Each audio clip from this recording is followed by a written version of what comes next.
I'm black. Let's get it. The future is yours.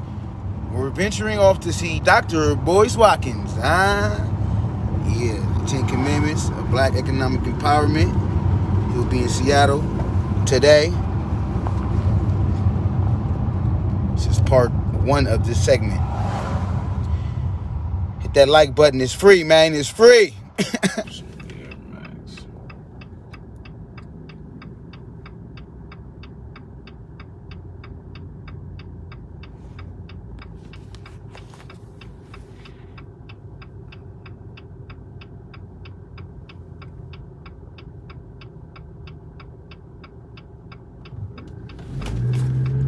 Oh, y'all see the drip, huh? The drip is drippy, you know. So it's yeah. It's time to go get this drippy knowledge now. Young Diddy, hit the like button. It's free. It's free. It's Young Diddy. I'm black. Getting ready to attend the Dr. Boyce Watkins 10 Commandments of Black Economic Empowerment. Amazon bestseller too. So, you know, it's time to put your money where your mouth is, you know, so stay tuned. Beautiful people, we have some refreshments for you over here. Please partake. Please partake. Yes. We're black, you know, live and direct.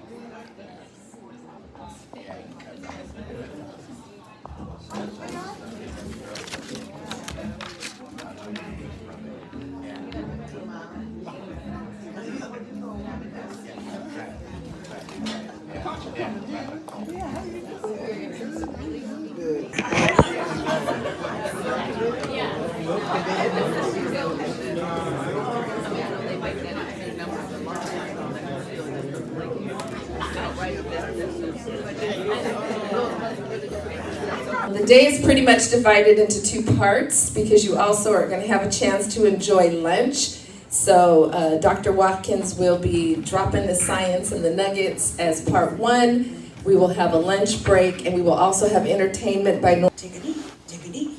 I realize you've been dehumanized by a system full of all sorts of lies, with false accusations and out-and-out humiliations fed to the world with determination to keep us down, face down, on and into the ground. Take a knee.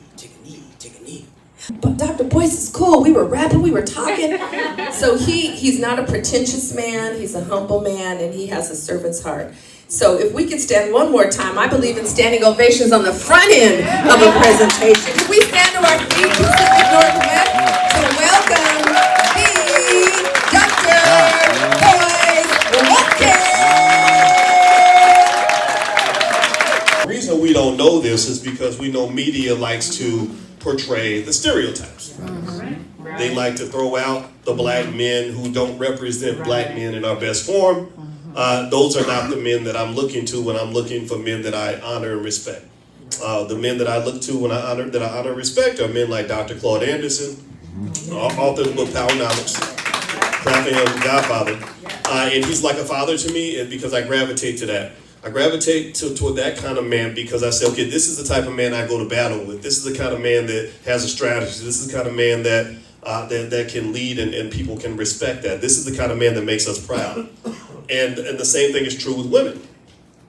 This weekend, my wife and I, my wife is a therapist, and I used to think it would be pretty cool to be married to a therapist because I'm half crazy and I do therapy every day. But I have to tell you, it ain't always fun.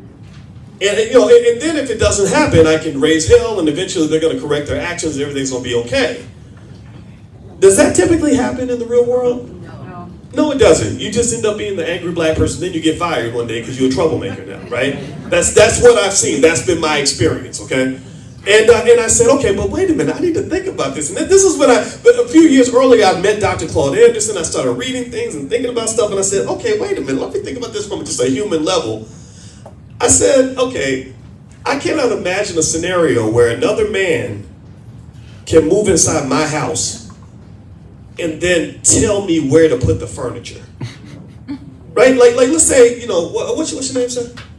Adonis. Okay, so Adonis, you seem like a nice guy, right? So let's say we're buddies, and you say, hey man, I'm having a tough time, and I need a place to stay. And I say, okay, well, don't worry, man. You come stay with us, man. You my buddy. Come on in, man. So you come into my house. Am I gonna let you sleep in the master bedroom? No! Stop asking, no! She had a theory, and the theory actually made sense. She said that when you talk about risk is something where things can either go right or they can go wrong, right? And what you focus on is going to determine whether or not you're successful or whether or not you even take the risk in the first place. So a person who, let's say, who's been traumatized, our trauma level's very high. My wife, the therapist, had me take a trauma test. She said, "You're so traumatized, you're half crazy. I don't know why I married you." You know, and so when the trauma's high, then every situation you're like, oh my God, like this can go bad. Like, oh, we gotta watch out, you know. And this can manifest itself in not just whether or not you're willing to take certain risks, but whether or not the people around you are gonna support you in taking that risk. Years ago,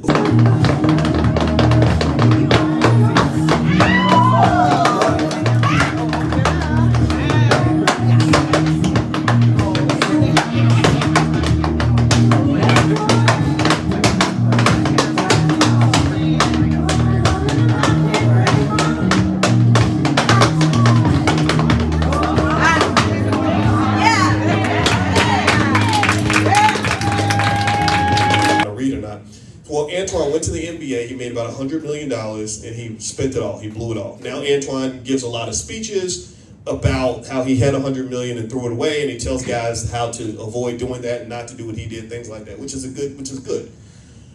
But when I hear about him throwing away $100 million, I don't really see $100 million. I don't see what the money looked like when he threw it away. I see what the money would have become if that money had been allowed to grow. Right. It's like if a newborn baby dies, that's not just a little baby. That's a person that would have eventually grown to become somebody's grandmother, grandfather, somebody's husband or wife. Like, there's a whole... Yeah.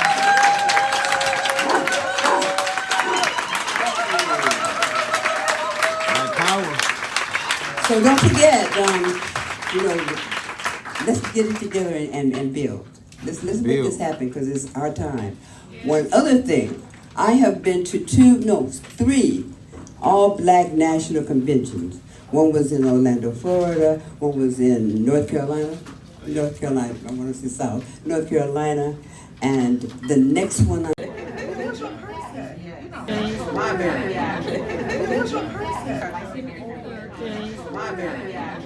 Greetings, it's Young Diddy, post Dr.